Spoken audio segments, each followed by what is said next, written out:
Hari ini kita akan membandingkan 3 smartphone mid-range premium dari 3 brand yang berbeda, yaitu Samsung Galaxy A56, kemudian ada Vivo V50, dan yang terakhir adalah pendatang baru yaitu Motorola Edge 60 Fusion. Sebelum kita mulai, disclaimer dulu, memang video ini disupport oleh Motorola Indonesia, jadi unitnya itu dikirimkan kepada kami, tapi mereka bersedia untuk dinilai secara objektif dan transparan. Dengan keterbukaan seperti ini, mereka bersedia diberikan feedback agar produk mendatang itu bisa lebih disempurnakan lagi.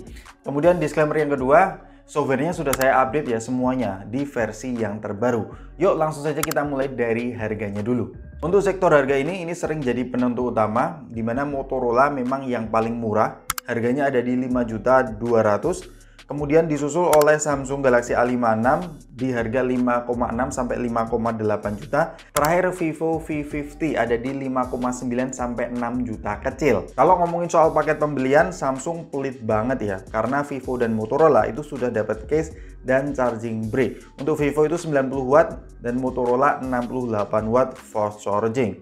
Kemudian yang kedua, spek dan performanya. Mari kita bedah jeroan dan tenaganya masing-masing. Dari segi chipset, kita punya Exynos 1580 di Samsung, Dimensity 7400 di Motorola, dan Snapdragon 7 Gen 3 di Vivo. Untuk kecepatan penyimpanannya, memang si Samsung ini paling unggul karena teknologinya sudah UFS 3.1.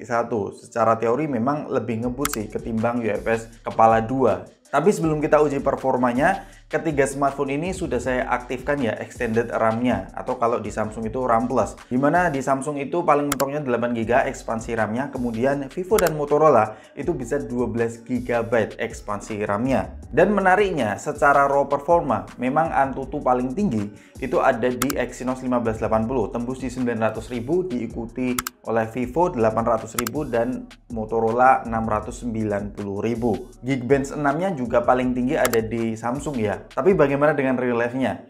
Untuk rendering video memang paling cepat itu adalah Samsung dan ternyata diikuti oleh Motorola, padahal nilai Antutunya itu lebih rendah ketimbang Vivo, tapi lebih cepat Motorola ketimbang Vivo ya.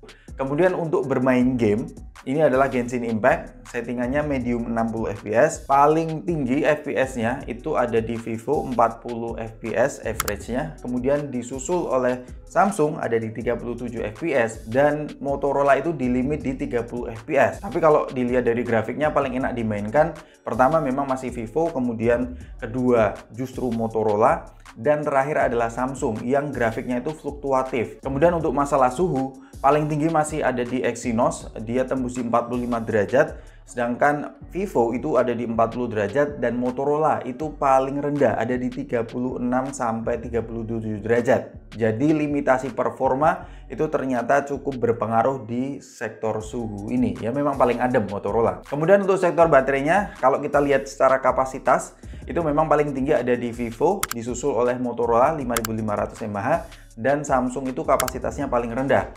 Setelah kita uji untuk record video 4K selama 10 menit, kemudian untuk nonton YouTube, lalu kita coba multitasking, selama total waktunya 30 menit, pengurangan Vivo dan Motorola itu bersaing 6-7%, sedangkan Samsung itu paling boros ada di 10%. Kemudian untuk ngecasnya, Vivo juga paling cepat ya, ada di 90 watt, sedangkan Motorola cuman beda dikit 46 menit, dan paling lama adalah Samsung Galaxy A56 yaitu 1 jam 15 menit. Jadi untuk baterai paling awet jelas Vivo, kemudian Motorola juga bersaing disusul oleh Samsung Galaxy A56. Kemudian untuk layarnya, kalau kita bandingkan side by side, ketiganya sama-sama bagus, layarnya juga AMOLED, cuman Motorola itu penyebutannya POLED. Ketiganya juga punya in-display fingerprint. Kalau kalian suka layar flat, ya Samsung A56 adalah pilihan yang tepat. Cuman perlu dicatat, Samsung itu bezelnya paling tebel ya di antara Vivo dan Motorola. Kalau kalian suka layar yang terasa mewah, Vivo V50 dan Motorola itu bisa memberikan pengalaman yang lebih mewah. Motorola memang lebih dalam ya lengkungannya, dan ditambah keunggulan Motorola ini dari segi resolusi, dia tembus di 1,5K ketimbang keduanya itu cuman Full HD aja. Dan secara bezel, si Motorola ini paling tipis ya, dan menurutku diagonalnya juga paling compact di antara Vivo dan Samsung. Jadi untuk layar, saya condong ke Motorola Edge 60 Fusion. Ketiga smartphone ini saya bacakan persamaannya dulu. Sama-sama mendukung 5G. Stereo speakernya kalau saya bandingkan, ketiganya surprisingly sama-sama bagus. Paling menggelegar itu Samsung A56. Cuman kalau dari segi clarity, saya pilih si Motorola Edge 60 Fusion. Recently you've come under a lot of fire for what some might. It's a lot. Kemudian untuk NFC, ketiganya juga sudah mendukung. Haptic feedback paling kerasa mahal itu Motorola dan Samsung, diikuti Vivo terakhir. Dan ada fitur-fitur spesifik yang dilebihi masing-masing smartphone. Samsung Galaxy A56 itu mendukung eSIM, kemudian dia ada Samsung Knox juga ya by hardware. Kemudian untuk si Vivo V50 dia memiliki IP rating IP68/IP69. Sedangkan Motorola Edge 60 Fusion dia memiliki IP rating yang sama dengan Vivo IP68/IP69 plus ditambah military grade MIL STD 810H. Ini standar militer yang sudah teruji di beberapa skenario ya, jadi terasa lebih tangguh. Kemudian Motorola juga punya security yang dinamain Thin Shield, jadi secara layar ini juga tebal dan aman. Dan satu-satunya yang punya micro SD ya cuman Motorola Edge 60 Fusion ya. Samsung dan Vivo nggak ada. Jadi gimana? Kalian yang mau ekspansi storage ini bisa ya di Motorola.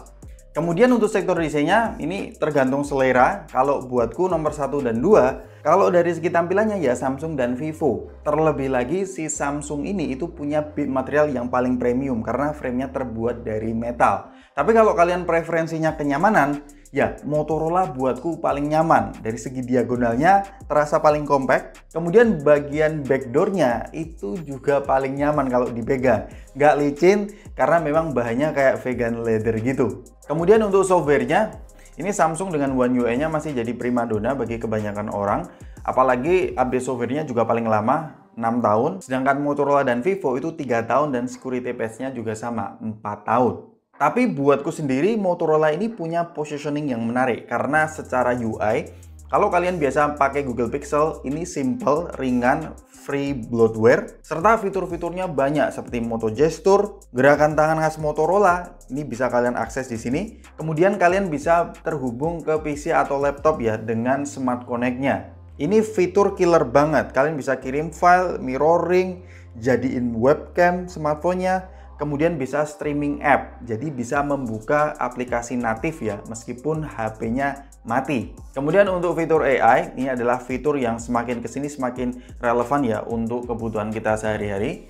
Buat saya secara urutan, memang Motorola itu memiliki fitur AI yang paling banyak. Kalian bisa melihat di layar, masuk ke posisi pertama sih untuk fitur-fitur AI-nya. Untuk Magic Canvas, kalian bisa buat tulisan jadi gambar. Foto dari galeri pun juga bisa dibuat jadi gambar animasi. Ada Catch Me Up juga, bisa merangkum notifikasi. Ada record, transcript, dan summary. Remember this, ini juga kepake apabila saya ingin mengingat sesuatu, tinggal taruh di sini aja. Terkumpul di satu folder ya. Kemudian untuk AI Samsung dan Vivo, ya menurutku ada di posisi 2 dan 3. Vivo ada di 3 sih. Jadi untuk AI, Motorola masih yang paling unggul di antara Samsung dan Vivo. Kemudian untuk sektor kameranya, ini bagian paling favorit untuk para konten kreator dan orang-orang yang suka fotografi. Secara spek di atas kertas, si Vivo V50 itu paling tinggi megapikselnya di semua kameranya. Kalau main kameranya mah secara besaran sensor bersaing ya. Motorola pakai Lithia 700, kemudian Samsung pakai IMX906 dan Vivo pakai kamera Zeiss. Nah, kita bahas satu persatu, mulai dari potretnya dulu. Vivo dan Motorola itu punya 3 focal length yang berbeda, 24mm, 35mm, dan 50mm. Sedangkan Samsung itu cuma 2 focal length aja, 24mm dan 50mm. Secara skin tone, saya paling suka skin tone-nya Vivo, terlihat paling menarik. Secara edge detection atau cutting edge, dia juga paling rapi ya di antara Motorola dan Samsung. Ini berlaku juga di 50mm ya. Skin tone masih on point Vivo, kemudian edge detection juga paling rapi di Vivo. Kemudian dari sektor ketajaman, paling tajam lagi-lagi diambil oleh Vivo. Ini berlaku nggak hanya di kamera utama, kamera ultrawide juga paling tajam di Vivo ya. Buat tone warna, Nah, di sini paling menarik adalah Vivo dan Motorola karena kontrasnya di atas Samsung Galaxy A56 ya, yang menurutku Samsung tuh terkesan flat. Kemudian secara dynamic range Motorola dan Vivo itu bersaing, kadang lebih luas di Motorola, kadang juga lebih luas di Vivo. Untuk ultrawide, sudut pandang paling lebar itu ada di Samsung, tapi paling tajam itu ada di Vivo V50. Nah, untuk selfie, ini paling saya suka adalah skin tone-nya Vivo, kedua Motorola dan Samsung. Dynamic range Motorola itu juga bisa lebih on point ya ketimbang si Vivo dan Samsung. Dan mode potret selfie itu paling rapi di Vivo, tapi kalau kita lihat paling tajam ada di Samsung. Buat low light, Vivo juara sih, meskipun kadang Samsung dynamic range-nya di foto potret itu paling luas, tapi secara overall dari segi ketajaman, kemudian untuk foto selfie-nya, secara overall saya ambil di Vivo V50. Kemudian bagaimana dengan videonya? Paling stabil ini menurut selera saya adalah Samsung. Vivo dan Motorola itu bersaing. Secara image quality ketiganya ini bisa dibilang bersaing ya. Untuk ultrawide video paling jos buatku adalah si Vivo V50 diikuti Samsung dan terakhir Motorola yang white balance-nya kurang begitu akurat. Untuk video malam ketiganya sama-sama bagus ya, hasil noise-nya ya mirip-mirip lah. Untuk selfie saya lebih suka sudut pandang yang paling lebar di Vivo, tapi dia 4K-nya nggak stabil ya, paling oke itu sudut pandang di Motorola, dan karena dia juga masih stabil ya, ketimbang A56 itu terlalu sempit. Kemudian kita akan coba di kondisi dim light, dimana si Vivo V50 ya memang dia paling luas sudut pandangnya, tapi kalau kita lihat dari segi noise level yang dihasilkan, si Motorola itu paling banyak noise-nya. Alright, kita masuk ke kesimpulannya. Saya akan sebutkan keunggulannya satu persatu. Kalau kalian sudah terbiasa One UI, update software-nya paling lama, kemudian build material yang paling premium, ya Samsung A56 adalah pilihan yang tepat. Kemudian kalau kalian pengen orientasinya kamera, baterainya badak, ngecasnya paling cepat, ya Vivo V50. Sedangkan kalau teman-teman agak out of the box dan kalian cukup mengapresiasi fitur-fitur yang lebih komplit, ada smart connect juga, yang ini nggak hanya gimmick tapi useful banget, fitur AI yang lebih melimpah, layar terbaik, ada micro SD, bahkan harganya lebih murah, ya Motorola Edge 60 Fusion itu punya penawaran yang sangat menarik. Gimana menurut kalian? Kasih tahu kita di kolom komentar di bawah pilihan kalian yang mana di antara ketiga smartphone ini. Sampai ketemu di video selanjutnya. Peace out.